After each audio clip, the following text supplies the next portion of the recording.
Hello everyone, how are you doing? This is MD Tech here with another quick tutorial. In today's tutorial, I'm going to show you guys how to go about using the snipping tool on your Windows 11 computer.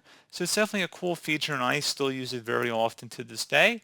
And we're going to go ahead and jump into how to actually go about using it and some settings that some of you guys might not be familiar with. So this should hopefully be pretty straightforward and we're going to go ahead and jump right into it.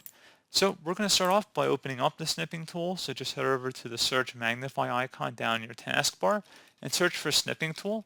Best match should come back with snipping tool here. So go ahead and open that up.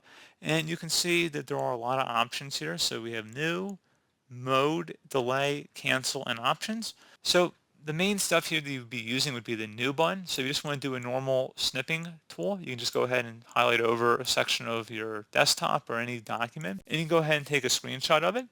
So once you've done that, you can also take an additional screenshot, which will erase this one, but you can click on mode and click inside the dropdown, and you can select a window snip. So let's say you have a certain program or application open. If you select the mode button, it'll let you do a window snip of that window. So select mode, window snip, and then new. And then you can see it will give you the option to take a snip of this window. So again, pretty straightforward, guys. Pretty cool feature there, I would say. So that's one thing you can do. You can also set a delay. So if you click inside the dropdown, if you need a few seconds to get everything right before the snipping tool activates, you can select anywhere from 1 second to 5 seconds or no delay, of course. So let's say we set 3 seconds and then we select new. It'll wait a few seconds before it actually initiates the tool. And like I said, pretty straightforward on that. And then other tools here as well. So if you actually are snipping of something else, you can go ahead and click the save button if you want to save it somewhere on your computer.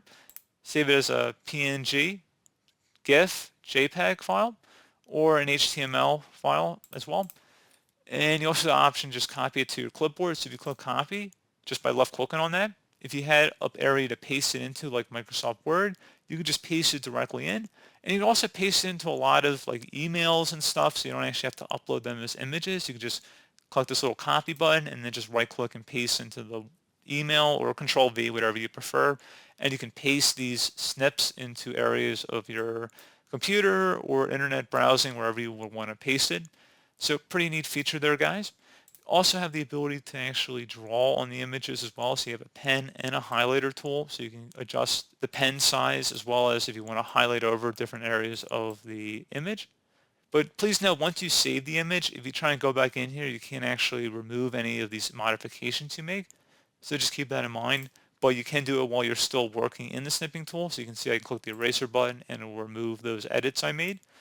So pretty straightforward, really isn't that much more to it, guys. So as always, thank you for watching this brief tutorial. Do hope I was able to help you out, and I do look forward to catching you all in the next tutorial. Goodbye.